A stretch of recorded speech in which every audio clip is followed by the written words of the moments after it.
Hello there, pipe smokers. David Russell Mosley here. Proving that I'm back by making a second video in under, I think, 2 weeks. Maybe 3.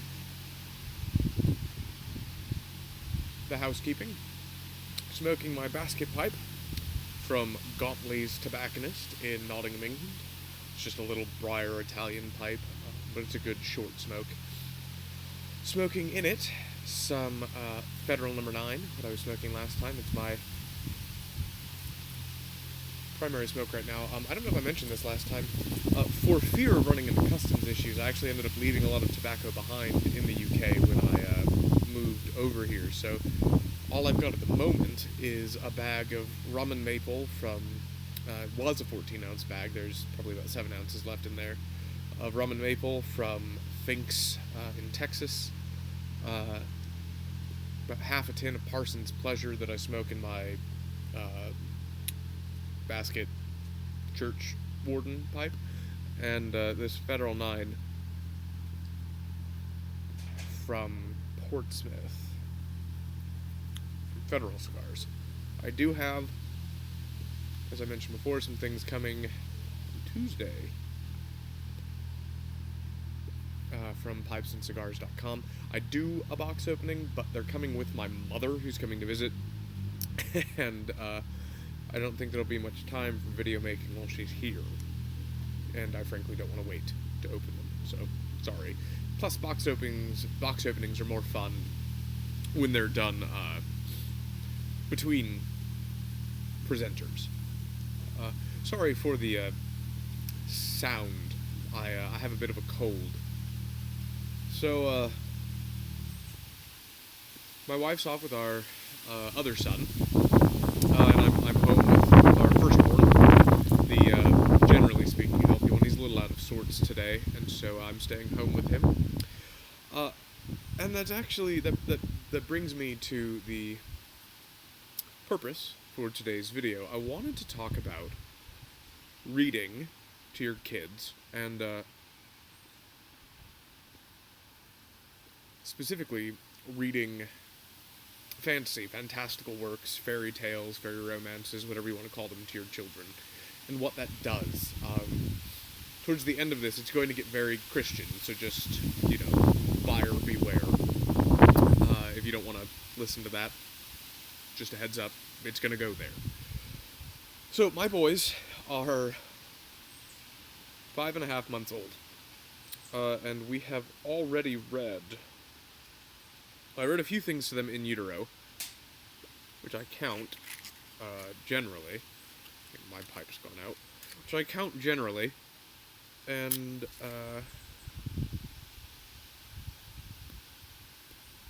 yeah. That went out. Sorry.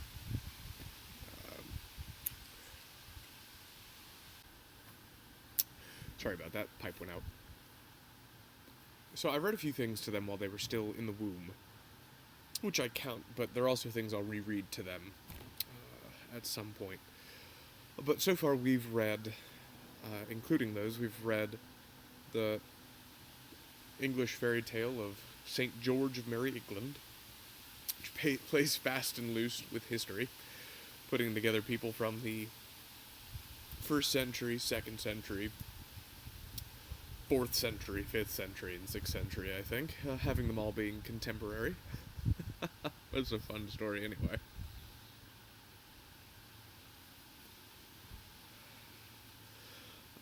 We've read Smith Wooten Major, a little fairy tale by J.R.R. Tolkien, favorite author of mine.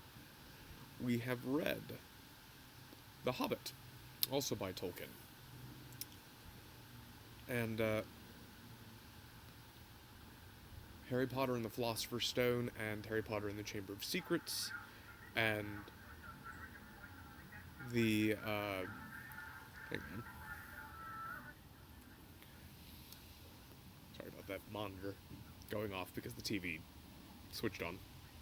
Anyway, Harry Potter and the Philosopher's Stone, Harry Potter and the Chamber of Secrets, and we have read The Lion, the Witch, and the Wardrobe, Prince Caspian, and are about halfway through The Voyage of the Dawn Treader. Now, the fact of the matter is, a lot of children's books are crap. Uh, and so that's why I've opted for reading these longer books to my boys, even though they're not nearly old enough to understand what's going on, and they may actually reach an age where I won't be able to read these anymore for a little while, because they won't have a lot of interest in them. I'm hoping that by reading to them this early, they will have interest in these stories, even though they lack lots of pictures and they're pretty long and that kind of stuff, but we'll find out. But I think it's so important to read to your children. And part of that is simply to give them a love for books, a love for words, a love for learning. My mother read The Hobbit to me from the time I was in the cradle, and that has shaped my life. I spent most of elementary school reading Greek mythology, then I started dipping into Arthurian mythology and Norse mythology. I read Tolkien, I read Lewis, I read all these greats. Some I didn't discover until later. Chesterton, George MacDonald, those were people that I discovered later in life.